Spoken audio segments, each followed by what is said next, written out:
बाबा हम बच्चों को वायदा देते हैं कि मैं तुम्हारे साथ रहूंगा और साथ ही चलूंगा। मैं तुम्हारा साथ पूरा निभाऊंगा।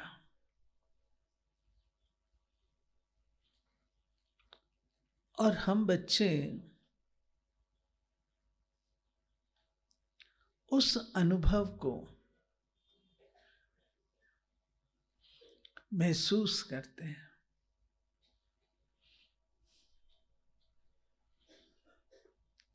हमारी तपस्या ये है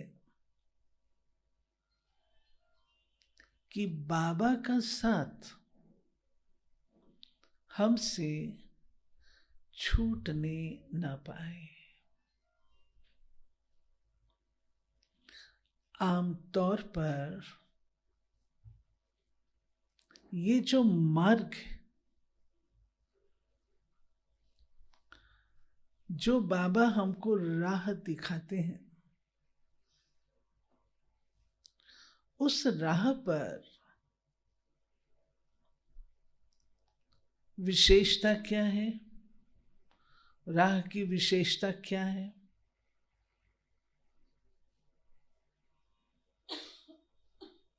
हमारी इस राह की विशेषता क्या है?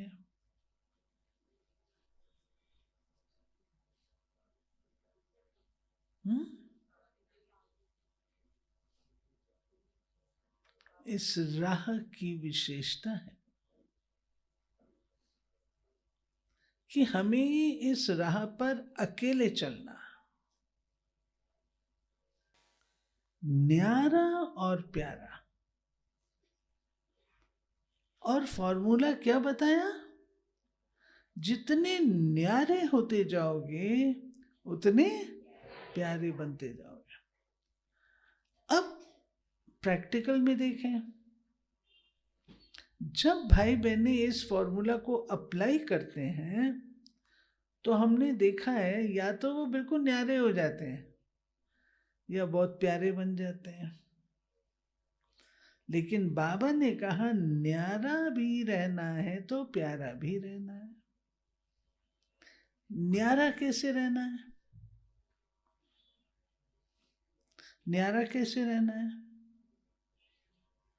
रहना घर गृहस्थ में, न्यारा कैसे रहे?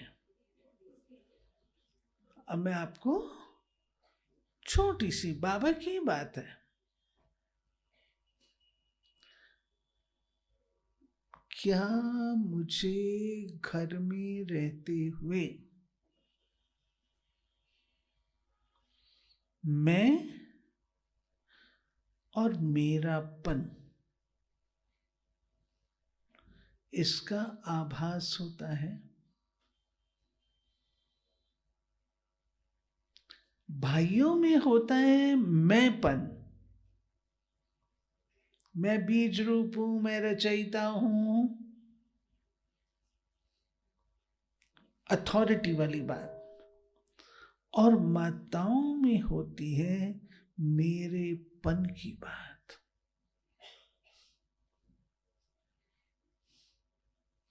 अब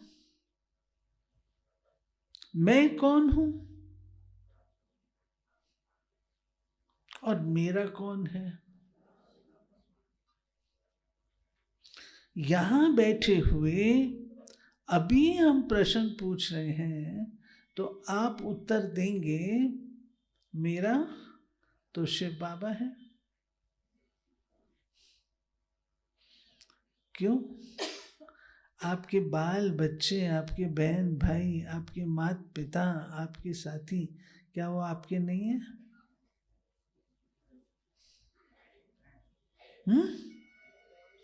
प्रैक्टिकल में आओ, व्यवहारिकता में आओ, क्या वो आपके नहीं है? क्या आप अपने भाई बहन, बंधु बांधव, अपने पति, अपने उसको छोड़ के दूसरों की उसको जाकर के सेवा करोगी क्या? बोलो, नहीं करोगी ना, अपने को ही करोगी। उतना मेरापन तो है ना, उतना अपनापन तो है ना। ये होगा, ये होगा। ये हाथ मेरा है तो मेरा है, आपका हाथ थोड़ी मेरा है, हाथ मेरा है।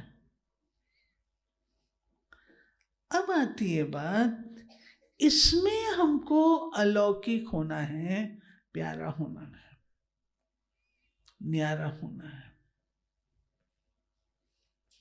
बुद्धि में हम क्या रखें जिससे हमारे अंदर न्यारेपन का संस्कार आ जाए।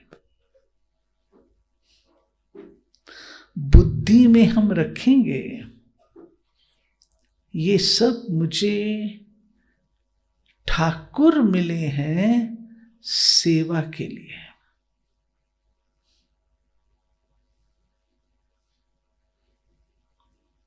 ठाकुरों की सेवा करते हैं ना, ये जो मेरे साथी हैं, मेरा पति है, मेरे बच्चे हैं, मेरे माता पिता हैं, सास ससुर हैं, ये सब मेरे ठाकुर हैं।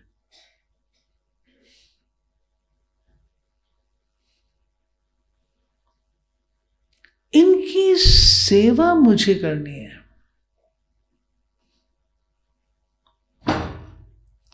मैंने इनसे कुछ आश नहीं रखनी।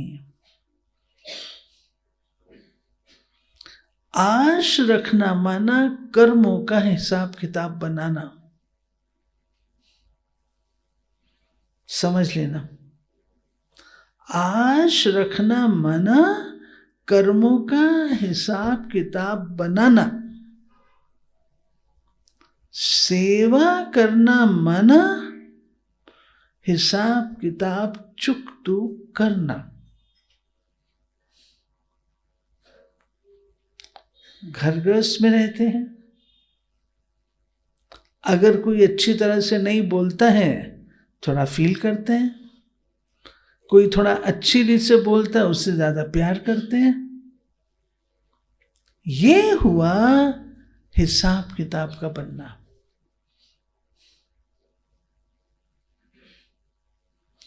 क्यों कहते हैं दुनिया में गृहस्थ एक जंजाल है? क्योंकि हमारी ये आशाएं, ईर्ष्याएं, तृष्णाएं, इन सब से मेरे कर्मों का जाल बिनता जाता है, बिनता जाता है।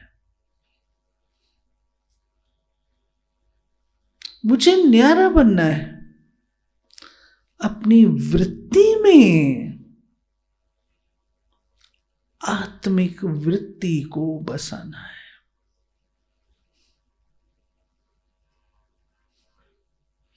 जब तक आत्मिक वृत्ति नहीं आएगी, मेरा बेटा, मेरी बहू, मेरी सासू, ये बसेगा, आपका हिसाब किताब बनेगा।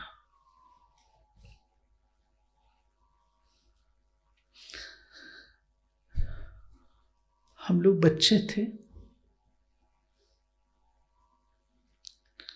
अभी ज्ञान समाज में देना शुरू किया गया था। मैं 1950s की बात कर रही हूँ, जब हम लोग ज्ञान में आए।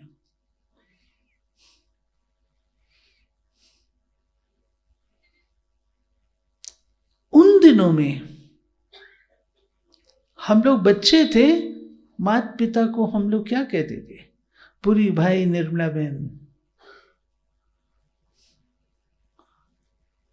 भाई साहब, बहन जी।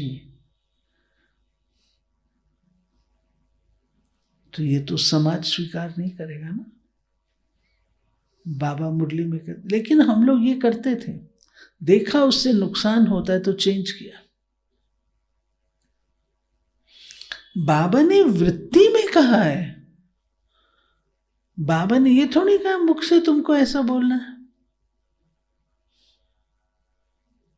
हमारी वृत्ति में होना चाहिए। आज ये आत्मा है, आत्मा तो अविनाशी है, आत्मा तो भिन्न भिन्न पार्ट बजाती है। इस जन्म में मेरे पिता हैं, पिछले जन्म में कोई और थे, अगले जन्म में यही मेरे पिता रहने वाले नहीं है। तो न्यारापन आता है, डिटैचमेंट, मेरेपन से मोह उत्पन्न होता है। और मैं आपको अपने अनुभव से बताती हूं, जितना मोह मुझे रहा होगा, मैं कभी सोचती हूं शायद किसी को भी नहीं होगा।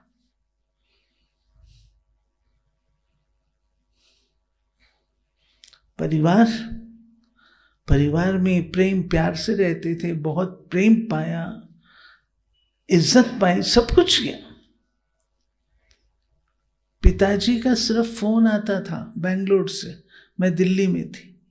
ऑलराउंडर दादी कहती थी आशा तेरा फोन आया। मैं फोन बाद में हेलो करती थी, पहले रोती थी, इतना मोह था। पिताजी की हाथ की चिट्ठी आती है, इंग्लैंड लेटर में पिताजी के हाथ से एड्रेस लिखा होता था।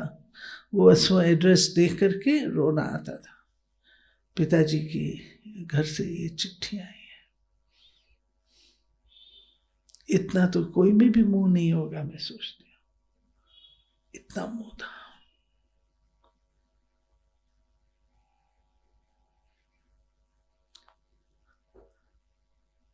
रोना अच्छी बात है। बेंगलोर जाती थी, मुझे पता लगता था अब मेरे वापस जाने के दिन आ गए। 4-5 दिन पहले से रोना शुरू कर देती थी। तो माँ कहती थी मैं तेरे को नहीं भेजूंगी, तुम रोती है, मैं नहीं भेजूंगी। मैं कहती थी नहीं, मैंने जाना भी है, फिर रोना क्यों?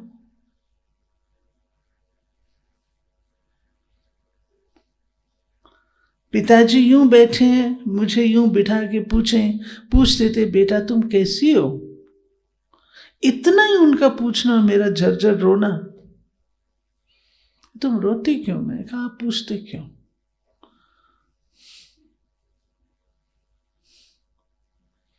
लेकिन कैसे टूटा? ये टूटेगा ज्ञान से। बाबा की मुरली में आता है तुमने 84 जन्म लिए, 84 शरीर, 84 माँ बाप। एक बार नहीं, अनेकों बार आता है, कई बार आता है, कोई एक बार थोड़ी आता है। बाबा जो कहता है बच्चे कभी मुरली मिस नहीं करो, उसके पीछे राज। यही चीज एक दिन सुना रही थी, जो टीचर है, कौन थी मुझे याद नहीं, ऐसे बैठ के मुरली सुन रहे थे। रियलाइजेशन हुआ, अरे इस जन्म के मेरे माता पिता अलग हैं, पिछले जन्म में और थे, अगले जन्म में और होंगे। ये पार्ट है, ये पार्ट है। ठीक हो गया? समझ आ गई? वृत्ति बदल गई। ऐसा नहीं हम प्यार नहीं, हमारा आपस में प्यार नहीं, बहुत प्यार है, अभी भी प्यार है, परंतु ज्ञान सहित प्यार है। ये जो मेरापन बाबा कहता है, ये आपका वो स्थान छोड़ने से नहीं आएगा, ज्ञान से आपको काटना है।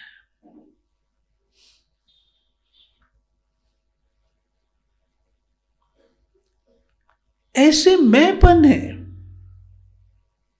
मैं अथॉरिटी वाला है ना। आज आपको मैंपन के कारण रिगार्ड मिलता है, लेकिन मैं ट्रस्टी हूं।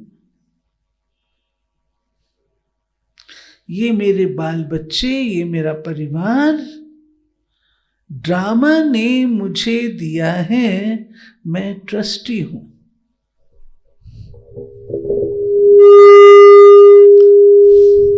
कई बार हम लोग एक दूसरे को कहते हैं, जिनके साथ स्वभाव संस्कारों के टकराव होते हैं, पता नहीं ये कहां से मेरे पल्ले पड़ गई। बोलते हैं ना, भाई मुस्कुरा रहे हैं, बोलते हैं ना, पता नहीं कहां से आ गई। ये समझ लीजिए ज्ञान के आधार से कहीं से आ नहीं गई, बहुत सोच समझ के आई है, अपना कर्जा लेने के लिए आई है। आपको कर्जा चुकाना ही पड़ेगा।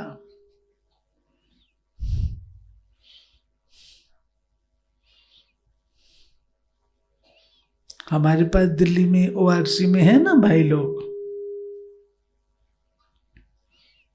तो एक दूसरे को तो जानते नहीं थे, तो कहते दीदी ये पता नहीं कहां से आ गया, इसको यहीं आना था, मेरे डिपार्टमेंट में आना था। ये नहीं सोचो कहां से आ गया, बड़ा सोच समझ के आया आपके पास, अपना हिसाब किताब लेने आया, चुप करके दो। जब हम कर्जा चुकाते हैं तो खुशी होती है ना, खुशी होती है ना, हल्कापन आता है ना, मेरा ये हिसाब किताब चुकतू हो रहा है।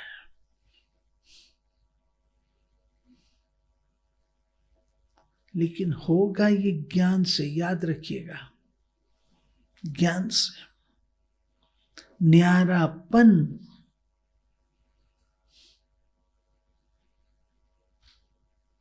गुलजार दादी हमारे साथ रहते थे, ऑलराउंडर दादी, उनकी माँ थी, हमको इतनी भी भनक नहीं होती थी, महसूसता नहीं होती थी कि ऑलराउंडर दादी की बेटी है गुलजार दादी।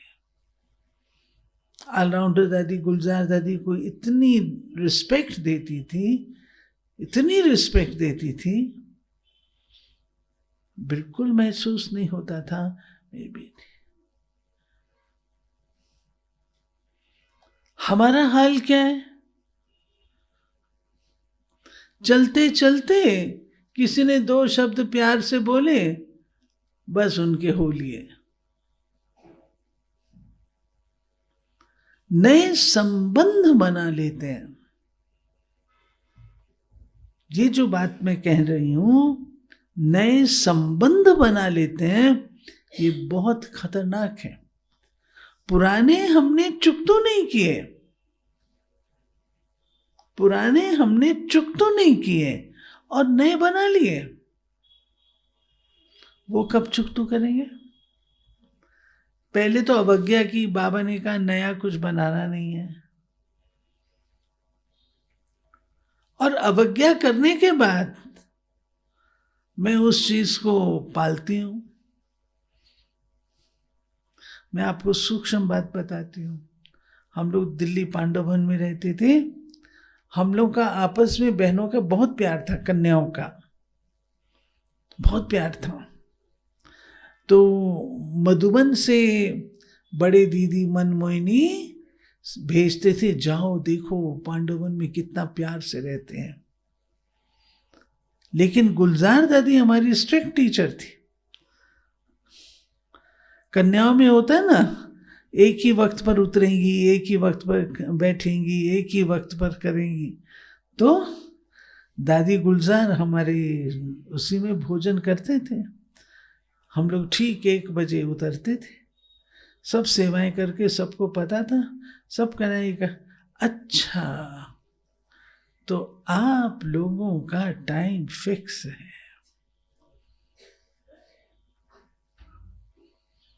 और अगर हम किसी बहन की इंतजार करते थे, लौकिक में तो ऐसे ही करते हैं ना, भी चलो बैठे हैं, वो फलाना भी आ जाए तब इकट्ठे भोजन करते हैं, लौकिक में तो ये करते हैं।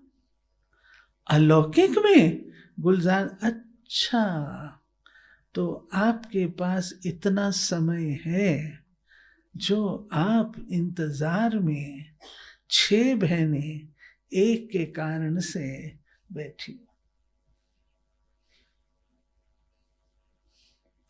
हमने तो उसको गलत समझा ही नहीं था, ये कोई गलत बात होती है, तो समझते राइट बात है, प्यार है ना हमारा आपस में, राइट बात है। गुलजार दाई तो ऐसे कहती थी, आराम से लहजे से, बड़ा मीठा बोलती थी दादी, लेकिन अच्छी तरह से ज्ञान का तीर मारती थी, बोलती मीठा थी। धीरे धीरे सुधर गए हम लोग। तुम्हारा टाइम वैल्यूएबल है।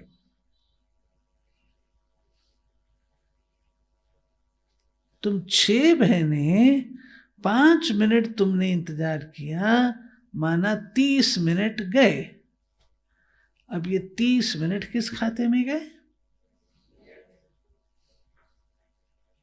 और आपको सुनाऊं सूक्ष्म बातें जो बड़ों से सीखने को मिलती हैं। सीखा, देखो हम लोग कोई सीखे सिखाए नहीं आते हैं, सब बड़ों से हम सीखते हैं, ज्ञान से सीखते हैं, बाबा की मुरली से सीखते हैं। और सुनाती हूँ, ये सब आपके काम की बात है। ऑफिस में मैं रहती थी, मेरा भाग्य था जो मुझे कन्याओं की ट्रेनिंग कराने के लिए मिलता था, कई साल। उसमें कुमारियों का नेचुरल स्नेह हो जाता है, जिनकी पालना करते हैं तो उनका स्नेह भी होता है। तो मानो कन्याओं को जब हम भेजते हैं तो कन्याएं बेचारी रो रो करके जाती हैं, दूसरे स्थान पे जाती हैं। आजकल तो मेजॉरिटी वहीं की वहीं रहती हैं, लेकिन दूसरे स्थानों पर जाती हैं तो रो रो करके जाती हैं। तो हम उनको कहते थे, देखो रो नहीं, तुमको तकलीफ हो मेरे को फ़ोन करना, दीदी हम आपसे बात कर सकते हैं? मैं, बिल्कुल बात कर सकते हो मेरे से। अब आप सुनो, उनका फ़ोन आता था और यहाँ भाई साहब बैठते थे, ब्रजमोहन भाई, फ़ोन पे मैं उनको समझाती थी, स्नेह से समझाती थी, उनकी बात सुनती थी। भाई साहब क्या बोलते थे मेरे को, आप उनकी आदत बिगाड़ रही हैं। मेरे को तो अच्छा नहीं लगता था। ऐसा मैंने क्या आदत बिगाड़ी? बेचारी कन्याएं हैं, दूर गई हैं, उनके दिल में ऐसे आता है और वो फ़ोन करती है, मैं उनको समझा रही हूँ, मैं आदत कौन? बहन जी आपने इतना टाइम लिया, वो आपके ऊपर आधारित हो जाएगी, अपने पाँव पे खड़ी नहीं रहेगी। इसलिए कहता हूं आप उनकी आदत बिगाड़ रही हैं। उस समय तो सच बताऊं मुझे समझ में नहीं आया, बाद में मैंने समझा सच्ची बात है। आज मैं शरीर छोड़ जाऊं, उस कन्या का क्या होगा? जिसको हम कहते हैं भाई कोई तो सहारा चाहिए, कौन सहारा चाहिए? अगर सहारा ही डूब जाए तो सहारा कौन?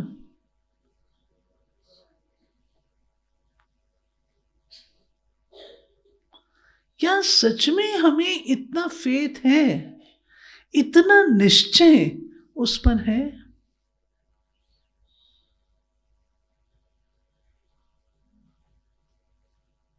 और आपको सुनाती हूं,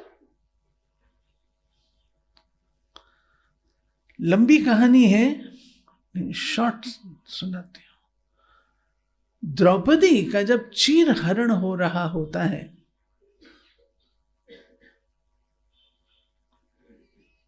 तो श्री कृष्ण ने वायदा दिया था कि मैं तेरी रक्षा करूंगा।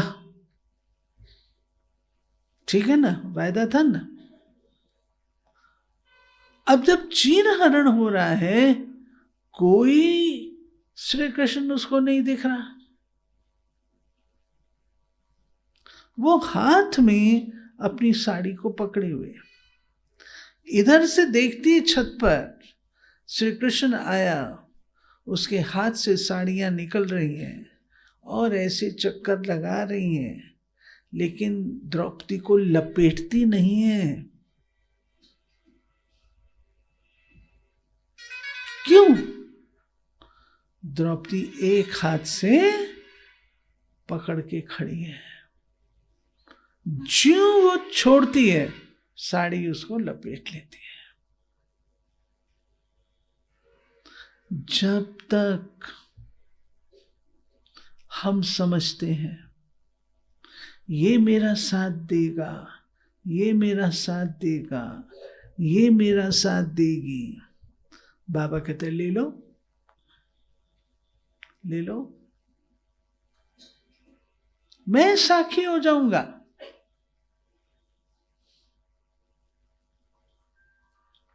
हमें प्यारे भाइयों और बहनों, कई कहानियां, कई केसेस सुनने के बाद ये बात मैं आप लोगों को कह रही हूं, हमें इस बात का अभ्यास करना है।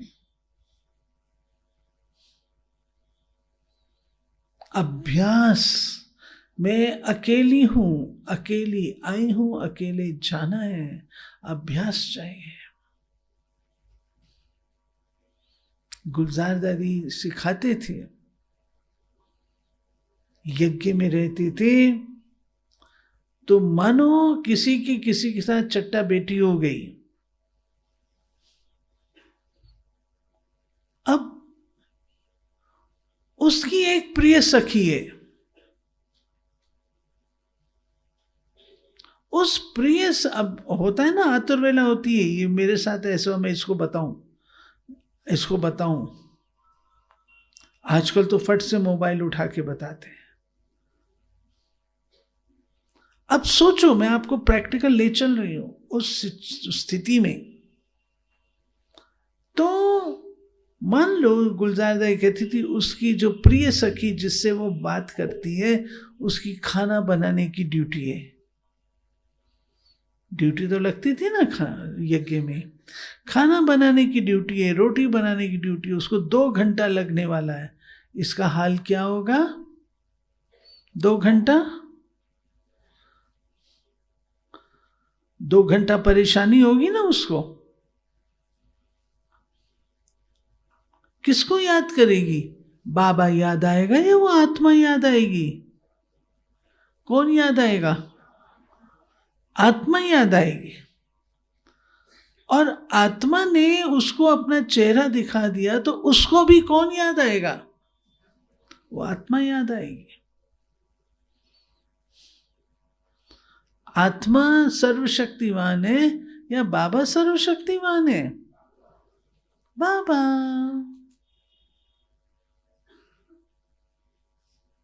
अब मानो कोई ऐसी, हमें प्रिपेयर करना अपने आप को। मानो मेरे सामने कोई ऐसी परिस्थिति आती है, मैं ऐसे स्थान पर हूं जहां मोबाइल जैम्ड है, मोबाइल नहीं चल सकते। अब मैं कहां से लाऊं अपनी वो प्रिय सखी जिससे बात करूं? क्या काम आएगा? मोबाइल तो आपका जैम हो गया, प्रिय सखी तो आपको मिलेगी नहीं। अब किसने आपको सहयोग देना है? बोलो।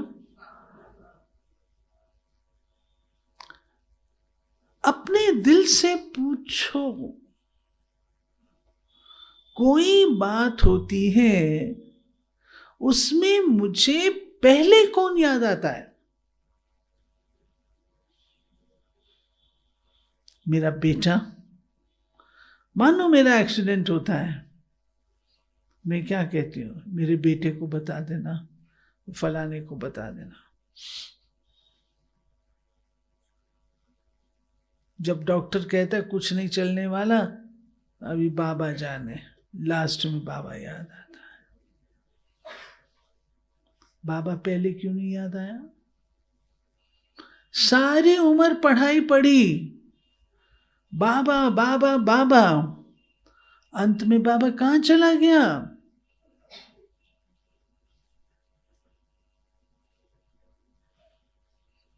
जब कोई शरीर छोड़ता है तो क्या कहते हैं?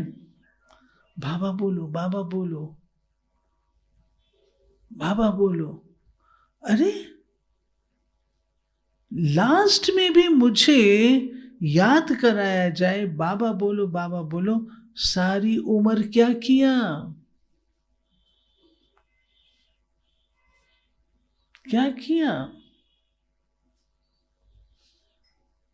हमें अपने आप को बहुत साधना से चलाना है। कहना बड़ा सरल है न्यारे होना, परंतु प्रैक्टिकल में न्यारे होना, इसमें ज्ञान की जरूरत है, ध्यान की जरूरत है। बुरा नहीं मानना, मैं यहां की बात नहीं करती हूं, यहां तो मुझे रिजल्ट कुछ ठीक नजर आ रही है। मंजू बहन बताएंगी, आप लोग बताओ। ज्यादातर भारत सारा घूमते हैं, ज्यादातर भाई बहन क्या कहते हैं? बहन जी योग नहीं लगता, योग नहीं लगता। आप लोगों की कंप्लेंट है? जिनकी कंप्लेंट है थोड़े हाथ तो खड़े करो। माताओं की, भाइयों की नहीं है? भाइयों का योग बहुत अच्छा है। हाँ, अच्छी बात है, वेरी गुड, ताली बजाओ अपने लिए। कभी सोचा योग क्यों नहीं लगता?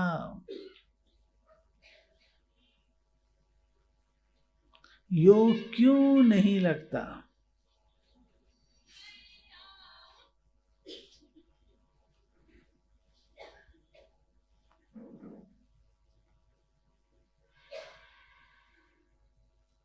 बाबा का परिचय है,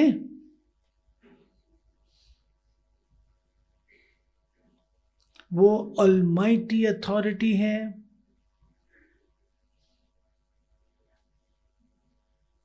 वो सर्व गुणों का सागर है, मुझ आत्मा के साथ सर्व संबंध है।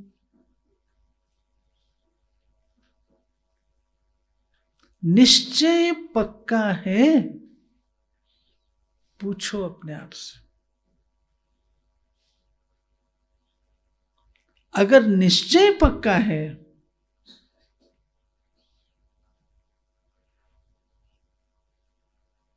फिर दिक्कत नहीं होगी।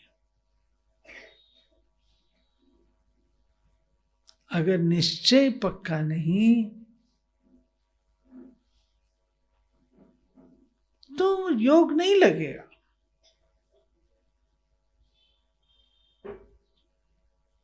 पल में ये याद आएगा, पल में ये याद आएगा, पल में ये याद आएगा, संसार याद आएगा, बाबा याद नहीं आएगा। व्यक्ति और वस्तु याद आएंगे, बाबा याद नहीं आएगा।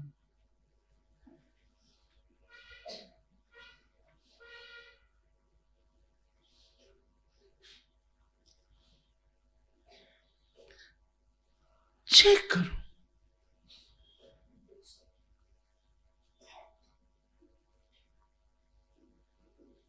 बाबा कहता एक रस रहना है, एक से ही सर्व रस प्राप्त करने। थोड़ा चेक करो अच्छी तरह, दिल से, अंदर अपने डीप जा करके चेक करो, क्या मुझे और औरों से रस आता है? नैनो का रस है?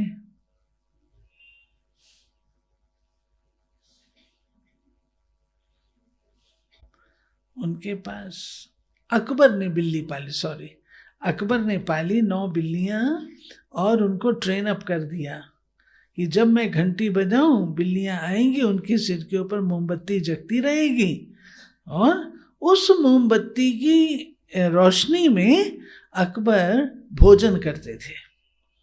अकबर भोजन उस बत्ती की रोशनी में करते थे। ठीक है, बीरबल को पता लगा कि अकबर ऐसा तैयारी कर रहे हैं। अकबर ने बीरबल को भोजन पर आमंत्रित किया। बीरबल गए। जब गए तो अकबर ने घंटी बजाई, 9 की 9 बिल्लियां आई, मोमबत्ती जग रही है और जगते हुए बीरबल ने क्या किया, अपने पॉकेट से एक रुमाल निकाला और बिल्लियों के आगे फेंक दिया। बिल्लियों के आगे फेंका, उस 9 की 9 बिल्लियां उस पर झपट पड़ी, बत्ती बुझ गई। अकबर बोले, बीरबल ये कैसा मजाक? बीरबल बोले, जहां पना ये मजाक नहीं, आपके प्रश्न का उत्तर है।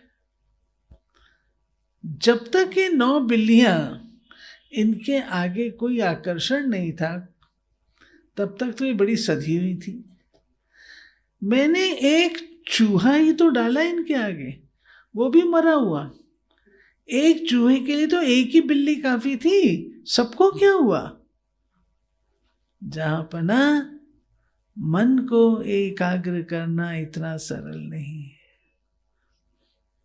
ये हम आत्माओं की कहानी है। हम वो राजा हैं, अपने स्वमान को इमर्ज करिए। हम वो राजा हैं जिसकी नजर कहीं पर भी डूब नहीं सकती।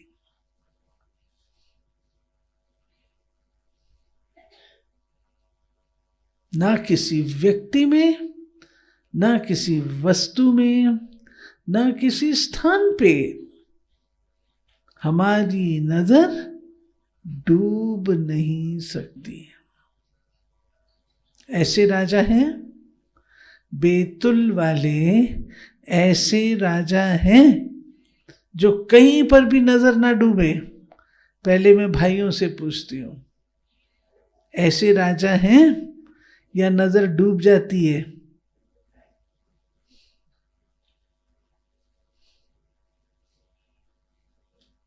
ये मेरी नजर रॉयल, कौन हो? जो रॉयल व्यक्ति होते हैं उनकी नजरें कहीं नहीं डूबती हैं, कितनी सुंदर चीज क्यों ना हो। रॉयल लोगों की नजर नहीं डूबती है। रॉयल सदा ऊंची निगाह रखता है। बोलो भाइयों, बेतुल वाले भाई बोलो, रॉयल कहीं पर भी नजर नहीं डूबती तो हाथ खड़े करो। अगर डूबती तो आज से नहीं डूबेगी, तो हाथ खड़े करो। Very good. बिल्कुल, मेरी नजर कहीं डूबने ना पाए। अरे क्या पाई पैसे की चीज, ये मेरे इतने बड़े व्यक्ति को अपने वश में कर ले? नहीं, मैं स्वराज अधिकारी आत्मा हूं, स्वराज अधिकारी। इसमें बाबा ने कहा कोई के प्रभाव में भी नहीं आना है। उस दिन बाबा ने कहा ना, अगर प्रभाव में भी आ जाते हैं तो नंबर कट जाते हैं। पक्की बात, पक्की बात। डर तो नहीं गए मेरी क्लास से? पक्का? शूरवीर, महावीर, कहीं नजर नहीं डूबेगी, पक्का? ताली बजाओ।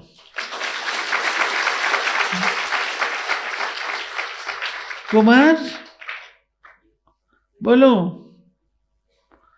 हम लोग कितने नशे से कहते हैं हमारे आगे क्या मर्जी हो, जो मर्जी हो, हमारी नजर नहीं डूबने वाली, क्योंकि हमारी नजरों में स्वर्ग बसता है ना? हमारी नजरों में स्वर्ग बसता है, हमारी नजरें नहीं डूब सकती हैं। विश्वामित्र जी की 12 साल तपस्या की, एक ही मेनका आई तपस्या भंग, एक ही मेनका। और अगर 100 मेनकाएं आ जाएं तो क्या होगा? तो कुमार आप लोग क्या कहते हो? ये कुमार बैठे ना सारे सामने, पक्का कोई भी किसी भी प्रकार के रस के वशीभूत नहीं होना है। अभी माताएं आप बोलो, बोलो। चुप हो गई माताएं। पक्का स्वराज अधिकारी है आप? माताएं नहीं, स्वराज अधिकारी हो, स्वराज अधिकारी हो। कहीं पर भी नजर नहीं डूब सकती। जो शिव शक्तियां समझती हैं मेरी नजर कहीं नहीं डूब सकती, आज के बाद कहीं पर भी मेरी नजर नहीं डूब सकती, हाथ तो खड़े करो। आप देख लो दीदी, जिसके हाथ नीचे उनको देखना खास, हाँ? ठीक है, पक्का? अभी ताली बजाओ अपने लिए। नहीं, बिल्कुल नहीं, हम रॉयल हैं, स्वराज अधिकारी हैं, हमारे आगे कोई नहीं टिक सकता। ठीक है, अकेले आए हैं, 5 केले रोज खाना, सुने आपने? केले अकेले हैं, अकेले आए हैं, अकेले जाना है, अकेले में बैठ के अकेले बाबा को याद करना। 5 केले रोज, 5 केले खाना। हिम्मत है? 5 केले इकट्ठे खाने की हिम्मत है? है ना हिम्मत? माताएं हिम्मत है? ठीक है, अच्छा। ओम शांति।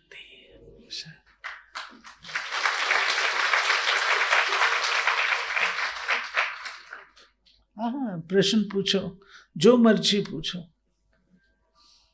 दीदी जी ने कहा था कि भाई बहनों से कुछ डिमांड हो, कुछ प्रश्न हो, तो बहुत सारे भाई बहनों ने हमें लिख करके दिए हैं और उनका कई प्रश्न तो लगभग एक जैसे हैं, जो विशेष सारयुक्त हैं, तो वो मैं दीदी जी के सामने रखती हूँ। दीदी जी उनका उत्तर देंगे। ब्राह्मण जीवन में दीदी जी कभी कभी स्थिति थोड़ी ऊपर नीचे हो जाती है, इसका क्या कारण है? कारण तो जिसका प्रश्न है उसको पता है।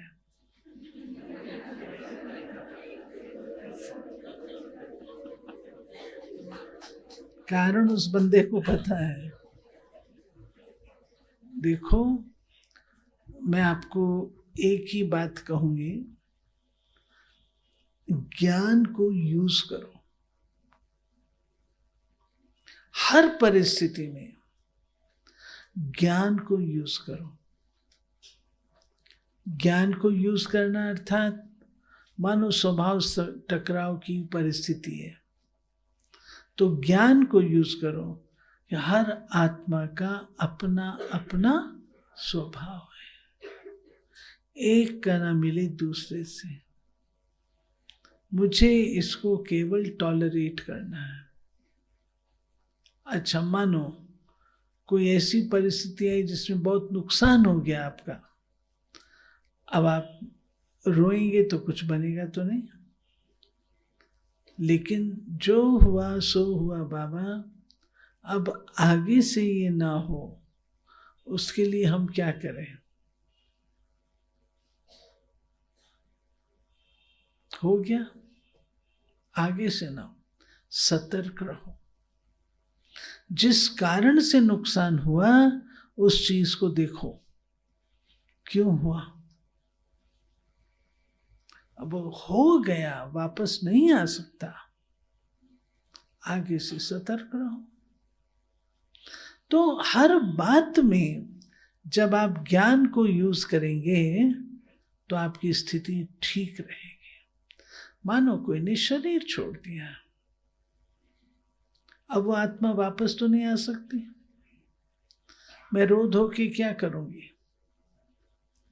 एक माता थी, पति ने शरीर छोड़ा, बहुत रोती थी, रोती थी, रोती थी, रोती थी। तो जानकी दादी ने कहा, अच्छा तुम अगर उसकी बॉडी को ला करके तुमको दे दें, तुम अपने घर में रख लो, इतना रोती हो, रख लो उस बॉडी को। रियलाइजेशन हो गया, आंखें खुल गई। तो हमें उदास नहीं होना है, ज्ञान को यूज करना है। ज्ञान यूज करेंगे तो ठीक हो जाएगा। दूसरा प्रश्न है दीदी जी, अतीन्द्रिय सुख की परिभाषा क्या है और ब्राह्मण जीवन में अतीन्द्रिय सुख की अनुभूति हो नहीं पा रही है, कैसे करें? अतीन्द्रिय सुख ब्राह्मण जीवन में ही कर सकते हैं अनुभव। आप अतीन्द्रिय सुख का अनुभव सतयुग में नहीं कर पाएंगे। अतीन्द्रिय सुख वह है जो आत्मा का सुख है। आप जब योग में बैठते हैं, कभी कभी आपको बहुत अच्छा अनुभव होता है, अतीन्द्रिय सुख है। वह सुख जो इंद्रियों के परे का सुख है, वो अतीन्द्रिय सुख है।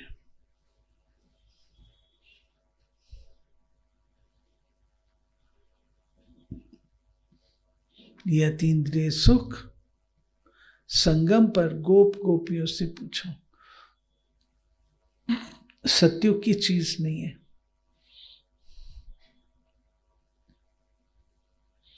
ज्ञान से अपनी स्वमानों को याद करो और उस स्वमान के नशे में रहो, वो अतीन्द्रिय सुख है।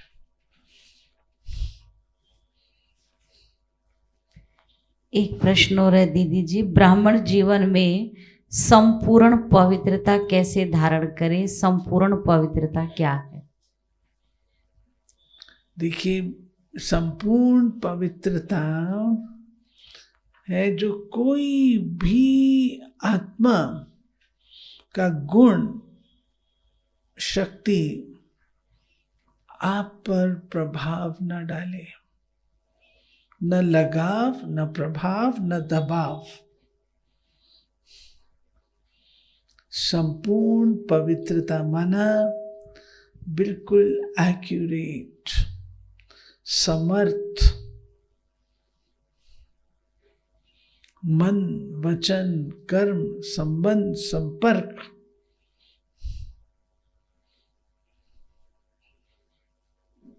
सब में कोई आत्मा का अंश मात्र भी प्रभाव न हो, वह संपूर्ण पवित्रता।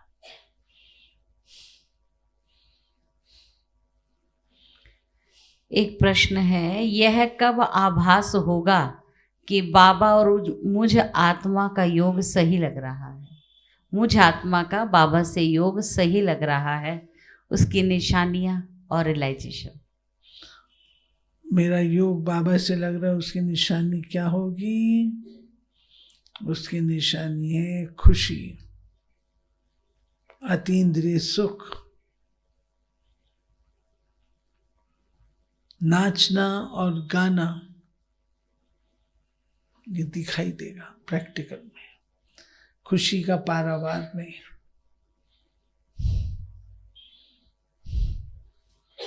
एक प्रश्न और है, लौकिक और अलौकिक परिवार की जिम्मेवारी क्या बैलेंस रखने का क्या पुरुषार्थ करना चाहिए? लौकिक और अलौकिक जिम्मेवारियां, हाँ, परिवार की जिम्मेवारी का बैलेंस रखने का क्या पुरुषार्थ है?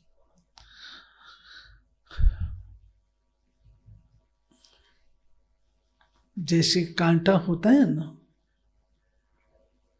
दो पलड़े होते हैं, कांटा होता है, ऐसे बिल्कुल साक्षी दृष्टा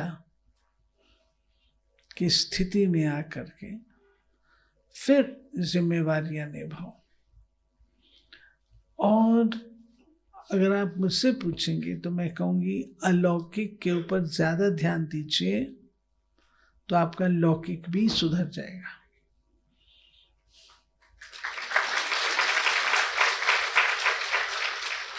जितना अलौकिक आप होते जाएंगे, आप दैवी होते जाएंगे,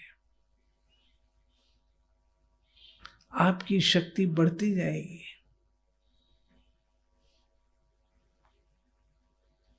तो लौकिक भी लोक परलोक सुहेलाओ। परमार्थ से स्वार्थ सिद्ध होता है, स्वार्थ से परमार्थ नहीं। और दीदी जी, एक प्रश्न आया है, वर्तमान समय के अनुसार हमें क्या पुरुषार्थ करना चाहिए? मैं कहूंगी दो बातों का, एक बन जाओ बिल्कुल साक्षी, साक्षी दृष्टा होके अपने पार्ट को प्ले करो, और दूसरा बन जाओ दाता। दाता बन करके सबको दान देते जाओ, देते जाओ, देते जाओ। ये मत सोचो मैंने इसको इतना दिया, ये मेरे को वापस आए। नहीं, मैं दाता की बच्ची हूं, मेरा काम देने का है। और साक्षी भी रहो, साक्षी और दाता। और विशेष दीदी जी, मैं आपसे एक रिक्वेस्ट करना चाहूँगी। अभी आप नीचे बहुत अच्छी बात बता रहे थे कि कैसे अभिमान को तोड़ा जाता है। आपने थोड़ी सी बात बतानी शुरू करी थी अपनी कॉलेज लाइफ की, जब आप प्रोफेसर थे और आश्रम पर आकर के आपने किस प्रकार का पुरुषार्थ किया, वो बात मुझे भी बहुत अच्छी लगी। थोड़ा ही सुन पाए थे, और मैं चाहूँगी दीदी जी उस चीज़ का अनुभव कि किस प्रकार से हमें अपने सूक्ष्म अहंकार के ऊपर विजय प्राप्त करनी चाहिए। आप हम सब के लिए वो अपने जीवन का अनुभव सामने रखेंगे। किस प्रकार अपनी विशेष आपने कहा था ना, जैसे मैं प्रोफेसर थी, आपने कहा था ना मैं प्रोफेसर थी, मेरे आगे सब झुकते थे, पर हम जब बाबा के घर में आए तो फिर किस प्रकार से कहीं ना कहीं तो हमें अभिमान को भी तोड़ना पड़ता है। तो उसके लिए आपने क्या पुरुषार्थ किया और किस प्रकार की आपके सामने बात आई, ताकि वो आपके अनुभव का लाभ हम सभी ले लें? देखिए, ऐसा है, ये मेरी खुशकिस्मती है, बचपन से बहुत प्यार भी पाया, बहुत सम्मान भी पाया, स्कूल टीचर्स के द्वारा भी बहुत प्यार और सम्मान, साथियों के द्वारा भी। और जब पढ़ाते थे कॉलेज में तो भी बहुत प्यार और सम्मान पाया। कन्याएं खड़ी रहती थी गेट से, कब मैडम आएंगी और हम फूल देंगे, लाइन लगा के खड़ी रहती थी। क्योंकि बचपन से ज्ञान में चले हैं तो अपने अंदर कुछ संस्कार हमारे ऐसे रहे कि ड्यूटी बाउंड, अपनी ड्यूटी मुझे अच्छी करनी है, जो भी कार्य मुझे दिया जाए वो मैंने बेस्ट से बेस्ट करना है। मैं आपको एक बात बता दूं, अगर नंबर 2 पे मेरा आ जाता था तो मुझे अच्छा नहीं लगता था। नंबर 1 में रहना चाहिए। और मैं ये भी नहीं कहूँगी कि मुझे कोई अभिमान था,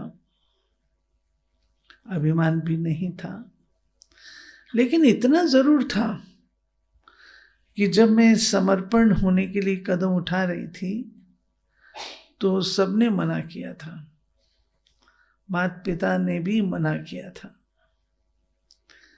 कि सेंटर पर कोई किसको कुछ भी कह देता है,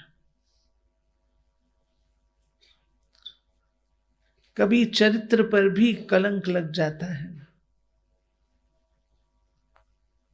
लेकिन अंदर में बाबा ने इस आत्मा को पकड़ करके रखा था, दादियों ने पकड़ करके रखा था। कॉलेज से जब रिजाइन किया तो मेरा कॉलेज क्रिश्चियन कॉलेज था, नन्स थी, प्रिंसिपल की आंखों में पानी था कि तुम क्यों छोड़ रही हो हमको छोड़ के क्यों जा रही हो। मैंने उनसे कहा, मैं कहती कहीं दूसरी जगह जा रही जहाँ तुमको ज़्यादा पे मिल रहे हैं। मैंने कहा नहीं, मैं दूसरी जगह पे नहीं जाऊंगी, लेकिन जैसे आपने अपना जीवन समर्पित किया है क्राइस्ट को, मैं अपना जीवन परमात्मा को समाज सेवा के लिए समर्पित करने जा रहा हूँ। अगर तुम ये करने जा रहे हो तो हम तुम्हारे रास्ते में बाधा नहीं बनेंगे। उन्होंने मेरा रेजिग्नेशन एक्सेप्ट किया। अब मैंने कॉलेज यूनिवर्सिटी की टॉपर थी, मेरे को जॉब की कोई कमी नहीं थी। माया भी बहुत तेज होती है। माया ने भी मेरे को बड़े सब्ज़ बाग दिखाए कि कॉलेज की प्रिंसिपल की पोस्ट ऑफर हुई और कुछ, लेकिन अंदर में धारण कर लिया था मैंने, नहीं करना तो नहीं करना है। लेकिन माया छोड़ती थोड़ी है। मैं जिस केंद्र पर गई, दादी जी ने भेजा पहले, वहाँ पर मैं जो सुनती थी उससे मैं डर जाती थी। जो वातावरण में देखती थी तो मुझे डर लगता था कि आज इसको बोल रहे हैं, कल को मेरे को बोलेंगे तो मेरा हाल क्या होगा। मैं डरती थी। अंदर ही अंदर अपने साथ बात करती थी, मेरा काम झाड़ू लगाना है, कहाँ लेक्चर देने वाली, कहाँ इतना सम्मान। अब मेरे को झाड़ू भी लगाना है, बर्तन भी मांजने हैं, कपड़े भी धुलाई करने, खाना भी बनाना है, लोगों की बातें भी सुननी है, ये सब कुछ होगा। मैं अंदर ही अंदर अपने आप से बातें करती थी। और दादी जी को बोल दिया था, दादी जी के साथ बहुत शर्तें रखी थी कि अगर आप मुझे इतना व्यस्त रख सकती हैं कि मेरे को 24 घंटे की बजाय महसूस होना चाहिए कि 26 घंटे होने चाहिए एक दिन में, तब मैं समर्पण करूंगी, नहीं तो मैं नहीं करूंगी। मैं ट्रायल पर हूं। दादी जी ने भी लक्ष्य रखा, क्योंकि मैं देखती जितना काम होता है ये तो मैं जॉब करते भी कर सकती हूँ, कोई बड़ी बात नहीं है। लेकिन ये जो बातों का सुनना है, कोई कुछ भी आके किसको बोल दे तो मेरे को नहीं कहते थे ना, मैं देखती थी। आज मैं नहीं हूं, कल पुरानी होंगी तो मुझे भी बोल देंगे, तो डरती थी। मैंने निश्चय कर लिया अंदर ही अंदर ट्रायल पर हूं, और अंदर अंदर अपने को समझाती भी थी, अगर मुझ में शादी कर लूं और मुझे नंद ऐसी मिल जाए, मुझे दरानी ऐसी मिल जाए, सास ऐसी मिल जाए, तो लौकिक है। ये तो अलौकिक में अगर कोई कुछ बोल देगा तो मेरा हिसाब किताब चुकता होगा, ये तो अच्छी बात है। तो मैंने अपन को समझा के ज्ञान से समझा के अपने आप को खड़ा किया, ज्ञान से समझा। और इसमें दादियों का बहुत सहयोग मिला। मुझे पहले कठिन लगता था, लेकिन दृढ़ता भी रखी थी। एक कदम आगे बढ़ाया है तो पीछे नहीं हटना है, दृढ़ता भी थी। तो बाबा साथी है, सहयोग देता है, पुरुषार्थ देखता है, अंदर अंदर रूह रूहान जो बाबा से करती थी वो उसको सुनती है। तो इस प्रकार से मेरे को बहुत चैलेंजेस आए। माता पिता ने मेरे 4-5 परीक्षाएं ली, तब छोड़ा मेरे को, ऐसे नहीं छोड़ा, ऐसे नहीं छोड़ा। लेकिन सबसे बड़ी परीक्षा होती है, पिताजी ने कहा बेटा तुम्हारे चरित्र पर भी कलंक लग सकता है। मेरा उत्तर क्या था, मुझे तो पता नहीं। मैं कोई बात नहीं, ब्रह्मा को भी कलंकीधर कहते हैं, तो मैं उसकी बेटी, मेरे पर भी लग गया तो क्या है।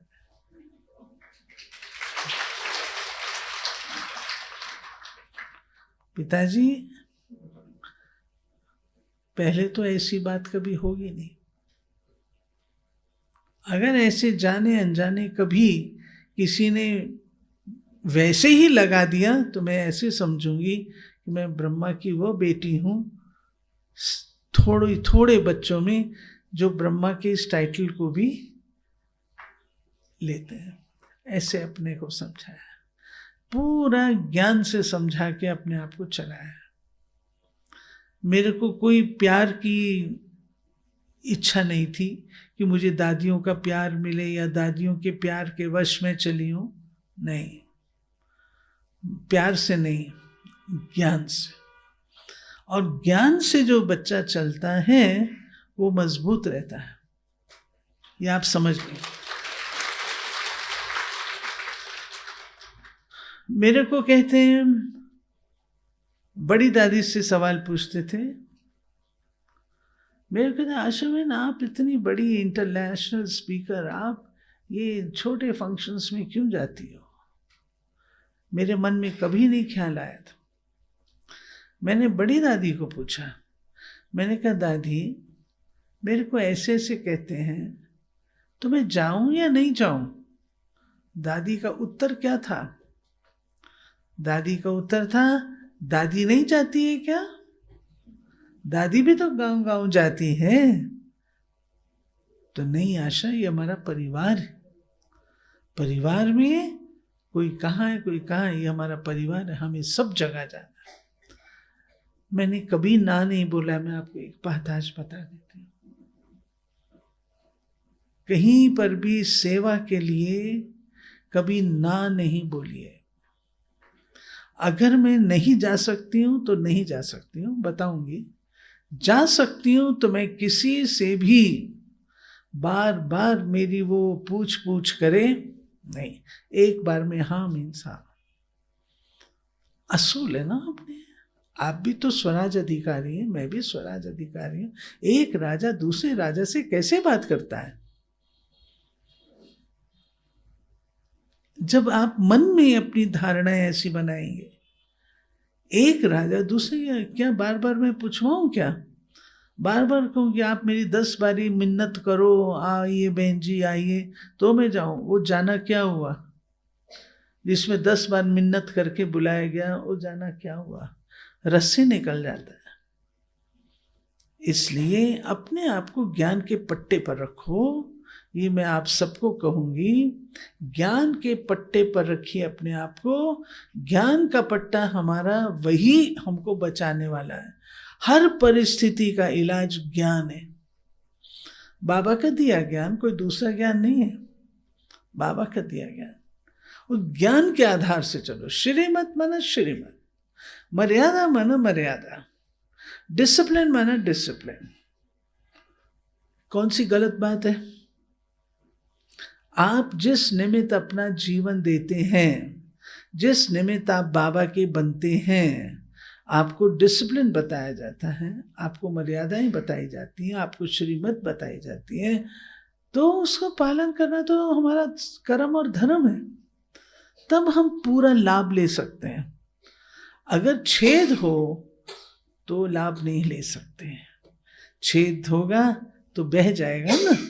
इसलिए अपने आप को मजबूत रखना, मजबूत रखिए, ठीक है।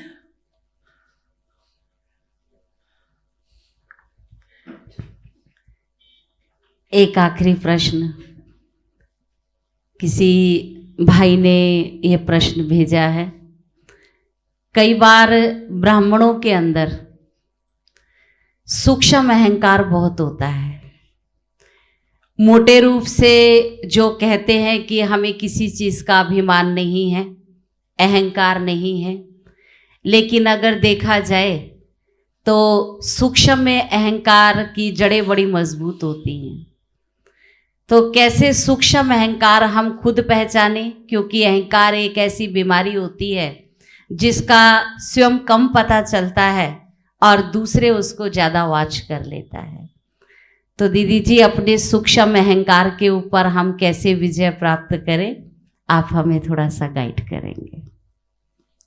देखिए, अहंकार अगर है तो फीलिंग की बीमारी होगी। थोड़ा भी अहंकार है ना, थोड़ा भी अहंकार होगा ना, तो आप समझ लो फीलिंग की बीमारी होगी। If it hurts it is ego, अंग्रेजी में कहावत है। अगर आपको फील होता है, बहन जी ने कुछ कहा या किसी ने कुछ कहा, आपको फील होता है, तो वो अहम है, सूक्ष्म अहम है। मैं एक कहानी सुनाती हूँ आपको।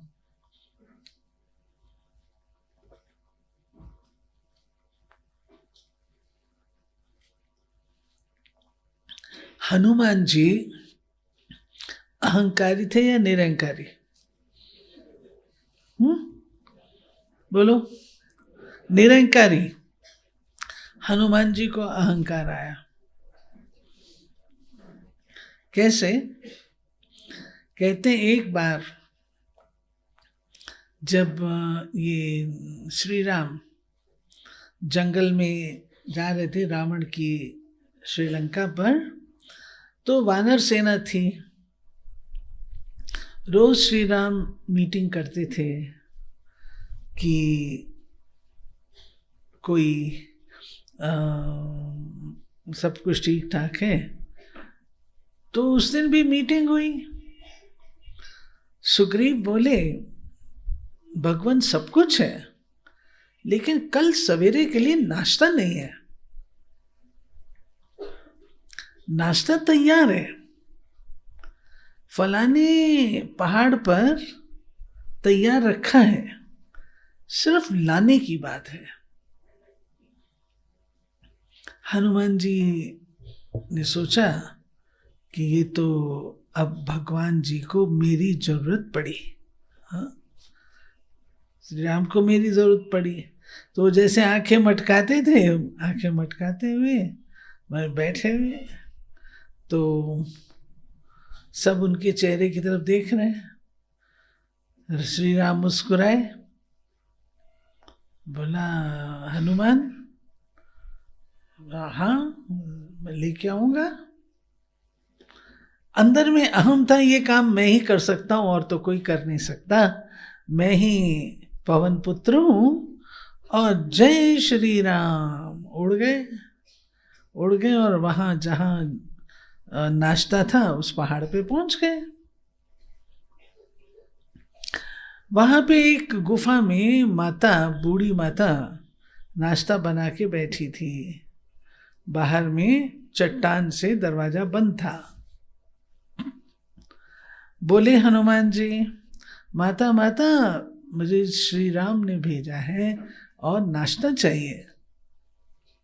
माता ने कहा दरवाज़ा खोल लो और आ जाओ, नाश्ता ले लो। तो हनुमान जी तो पत्थर था, पत्थर हिलाने लगे, वो पत्थर हिले नहीं। हनुमान जी से पत्थर हिले नहीं, पसीना पसीना हो गए। माता को बोले माता ये तो हिलता नहीं, अरे हाथ से ऐसे करो और आ जाओ। तो वो फिर ट्राई करें, फिर नहीं हिला। आखिर गुस्सा आया इनको, अहंकार से गुस्सा आता, तो गुस्सा आया, माता देना है तो दे, नहीं तो मैं जा रहा हूं। तो माता उठी, दोहरी माता कुबड़ी, दोहरी और राम राम राम राम करती आई और हाथ से उसने ऐसे किया, पत्थर खिसक गया। वो देखता रह गया हनुमान, ये क्या हुआ। अंदर गया, नाश्ता तैयार पड़ा था। माता ये अंगूठी श्री राम ने दी है, ये रख लो। उसने, माता ने कहा वो बावड़ी है, कुआं है, उसमें जाके डाला। उसने कहा माता श्री राम ने दी है। हाँ मैं कह रही हूं ना वहां जाके डालाओ। तो हनुमान जी समझ गई माता कोई जबरदस्त आत्मा है। तो उसने गए और वहां जाके हनुमान जी क्या देखते हैं, एक नहीं सैकड़ों अंगूठियां उस बावड़ी में पड़ी है। अभिप्राय क्या हुआ, जो बात हम सोचते हैं कि मैं ही कर सकती हूं, वो अहम उनका तब टूटा। तब कहते हैं कभी कभी सेवाधारियों को भी अहंकार आ जाता है, ये काम तो मैं ही कर सकती हूँ और कोई नहीं कर सकता।